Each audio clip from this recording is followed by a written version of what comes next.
Okay, so here's a hot take. Whoops. I love it. I love it. It's fun. It's great. Anyways,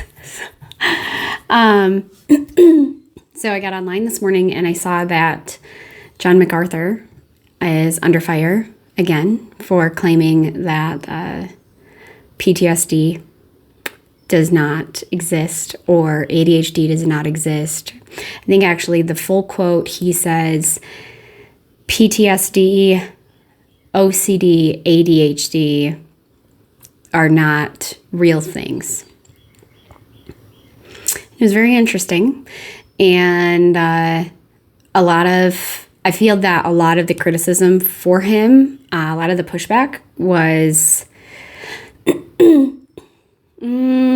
they were kind of taking it out of context. And I say that because he was actually talking about specifically a book that he is reading. And he called the book, or he said the book is called Profession Without Reason. And basically, evidently, which I am doing this video without having read the book myself, but the assumption that I'm gathering from the books, from what MacArthur said and from what the book is supposed to be about, is that it is a psychologist who worked in psychology who basically is trying to, I guess, take the lid off of the box that he feels that psychology is trying to put on, like the human mind and mental health and everything else, and that it's all just kind of a farce, okay, for lack of a better word, or it all comes down to, it's always a conspiracy theory, right? Like it always comes down to, it's big pharma and they just want to peddle medications, and that's why they are inventing all of these mental health issues. So MacArthur also says in the clip, and I did not find a clip of the entirety or the entire interview, okay, but I did find a good clip and another Christian who was taking a look at it and comparing it to what was being written about it and everything else. And it's just MacArthur answering a question specifically. So I'm not so sure that I actually would need to see the whole entire clip to gain more context out of it, because he's basically just talking about, he's answering a question in response to somebody's question regarding mental health. And he also goes on to say that he believes that PTSD, and I don't know if he was taking this from the book that he read or not, but he believes that PTSD is just grief, perhaps overwhelming grief that you haven't, gone through or dealt with, and therefore, you end up with these symptoms of PTSD. Okay, so that is the context of what he said. And now I'm going to get to my response. So what I would say is that he's both right slightly and wrong slightly. One of the things that I personally believe, now, I'm not a doctor, and a lot of the people who are giving feedback on this specific thing with MacArthur are also not necessarily doctors. They're more like theologians and Christians who recognize the importance of mental health, and that, to claim that MacArthur said a blanket statement of like mental health does not exist is really kind of foolish. And it's really, I think, just press back from people who don't really like MacArthur, and maybe they don't like his theology, or they don't like his preaching, or they don't like some of his Baptist traditions. I'm not sure. But ultimately, okay, what MacArthur, I think, is saying is that sometimes, or he thinks, maybe he believes all the time, mental illnesses are really just a easy diagnosis for people who are not equipped in the right ways, or are not willing to go through the difficult things in life that will require your brain and your mind to really grow. Really, I feel like if I say that, then I'm really putting I'm giving him a lot more credit than what he actually says, because he doesn't say any of that. And I don't know, I haven't had a conversation with the man. He might truly believe that mental illness is all just fake. But I think that there is more to this than what he's saying. And I'm speaking from a standpoint of, I have been studying, and now I'm not a psychologist. I don't have a degree. So take everything I say with a grain of salt. Obviously, there are people out there, I'm sure, that are much more educated than I am, but I have been in the mental health sphere and talking about ADHD specifically for 7 years now. Not only do I have a full diagnosis for myself, and I have diagnoses for my kids, medication is not what everybody thinks it is. Like, you don't get a diagnosis of mental health and then immediately get put on medication. It just doesn't always work that way. There are very few mental illnesses specifically, or mental illness diagnoses, that require medication intervention right away. A lot of times, especially now, what we know about the brain and its neuroplasticity, there are all sorts of interventions that you can try prior to taking medication. I have been asked in the past why God would want some people to take medication while others don't necessarily need to. And I think that comes down to the fact that we are having a human experience, and our bodies right now, our physical bodies right now, are not our eternal bodies. They are made to break down. They are made to not always function. And we actually see that in biology. Like, we see that in the study of the physical body. We see that, at a certain point, only babies create stem cells. And, at a certain point, you stop secreting the growth hormone, and, your hormones change and things fluctuate. And that happens for your entire life. So he believes that mental illness is, just non-dealt with struggle. And on some level, I actually have to kind of agree with him. And here's why, okay?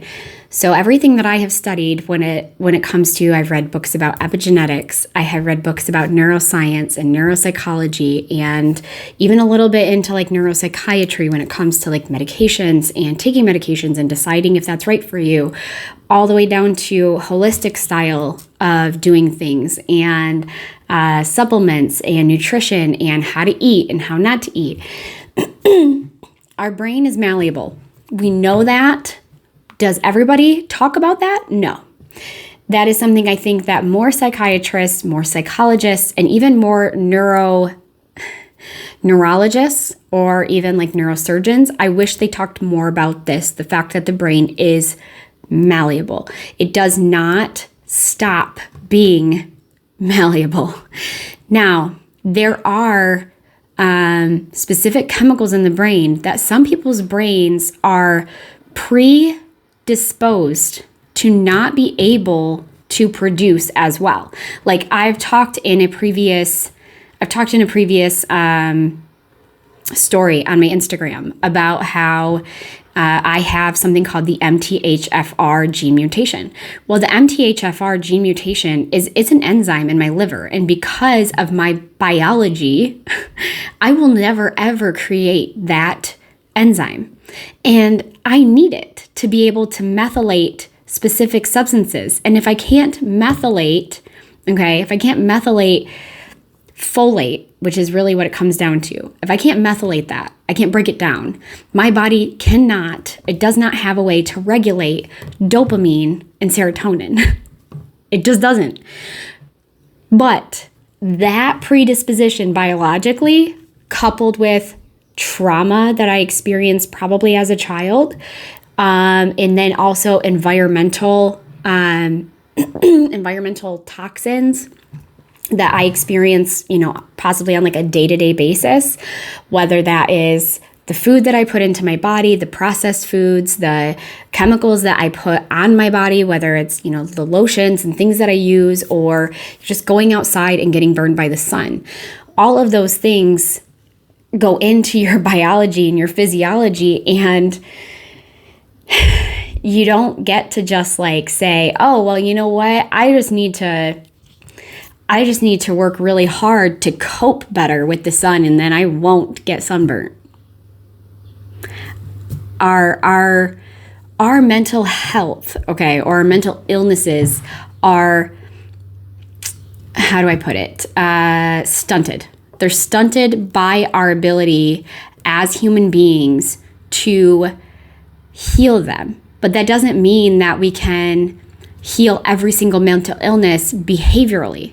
Some people, specifically those who have a history of family trauma, okay, the trauma is not, they might have a history of family trauma, but we now know that based on epigenetics and based on numbers, I believe it's 1814 in the Bible, that, let's say a child from a third world country gets adopted by a family here in America.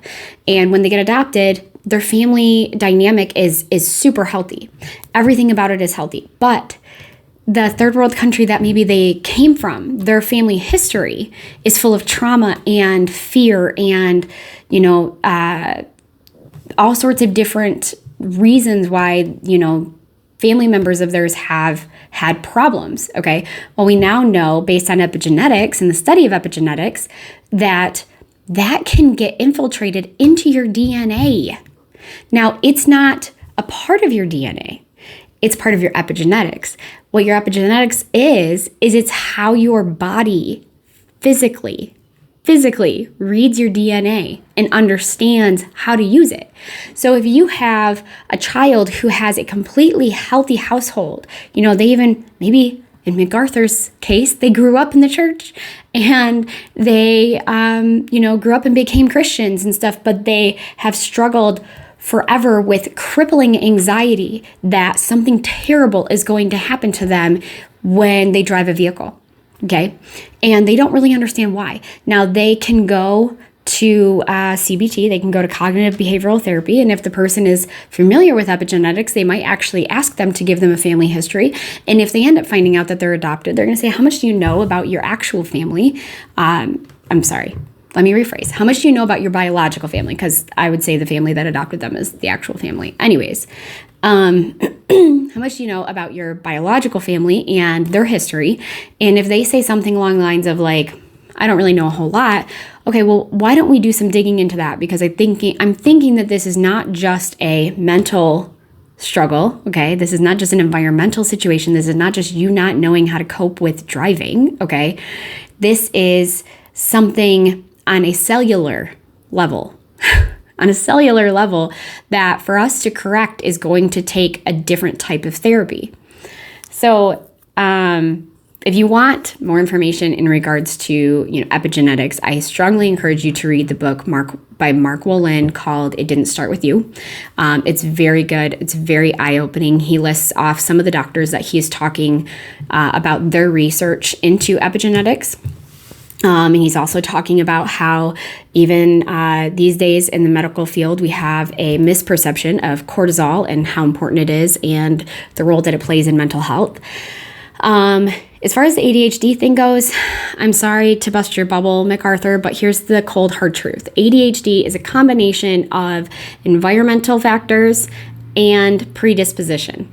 So in my case, I'm not just ignoring my problems. Now, is my brain malleable? Can I work really, really hard to try to create the right neurosynapses in my brain to help me cope with my day-to-day life? Yes. But because I have a gene mutation that does not allow for my body to regulate serotonin and dopamine, as well as methylate things like folic acid and iron, I'm always going to be stunted by that.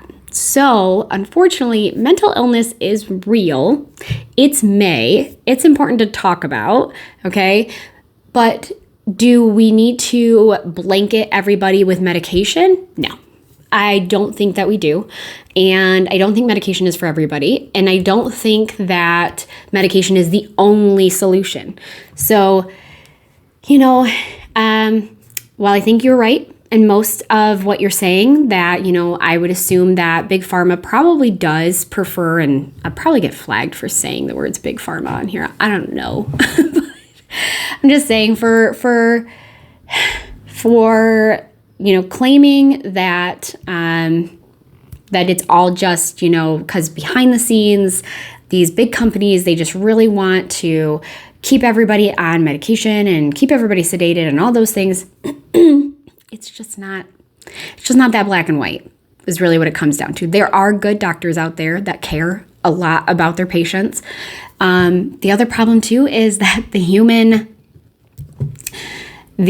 human condition, we don't really want to get better. I mean, some of us do. Some of us really, really, really do. But a lot of us, we just want our symptoms to go away. If you have I have people in my family that I know of have gone into the doctor and said, I have really bad back pain and it hurts every day and yada, yada, yada. And the doctor has said, okay, well, I need for you to quit smoking. I need for you to change your diet. I need for you to stop drinking caffeine. I need for you to try this. And then we're going to do a stress test and all this other stuff. And that person has flat out said, I just want pain medication. I don't want to do all of those things. So as much as I love the idea, because it would just be so easy, wouldn't it? Like if we could just blame all of the issues on the pharmaceutical companies, that would be really great. But the truth is that we really actually need to look at ourselves and ask ourselves okay, how much of this is a problem that we have caused? Do we want the easy way out or do we want the hard way out? This is what I tell my children, okay? I say, you can make things easier on yourself the more that you practice doing them, because then they become easier. But they never become easier by avoiding doing them.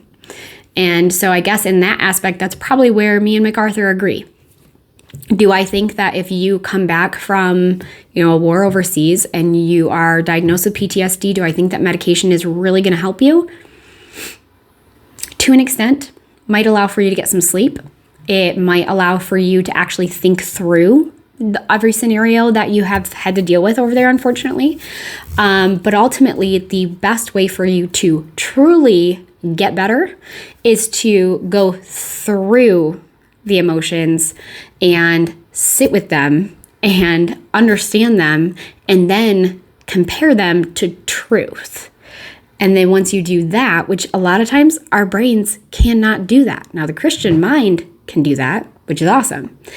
But our brains don't really allow for us to do that if we are stuck in a cycle, if we're stuck in a rut and we're dealing with, the rest of our life is very difficult to change. We work third shift, we get terrible sleep, all these things are factors. So you can't just blanket a statement and say that, mental illness is not real. Open mouth, insert foot, man. And I mean, listen, I look up to you and I know that I'm a female and I am not, I'm not a pastor. Wouldn't want to be a pastor. I am a Baptist. So, but I got to tell you, as part of the Christian body, you let me down a little bit with this one. You really did. So I will pray for you. I will pray for anybody who also took the context that was written about MacArthur about this and didn't bother doing any research and just said, let's just throw the baby out with the bathwater. All Christians are just idiots and now they don't believe in mental illness. Well, guess what? That's not the case. I am a Christian. I have a podcast completely about ADHD and being a Christian woman.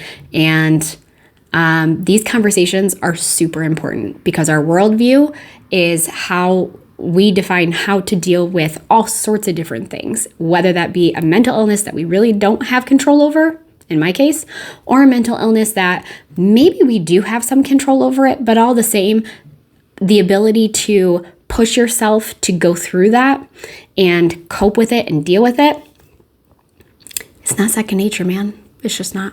So, what are your guys' thoughts? Did you watch the MacArthur clip? I know this got really long, really fast, but love to hear what you have to say. Bye.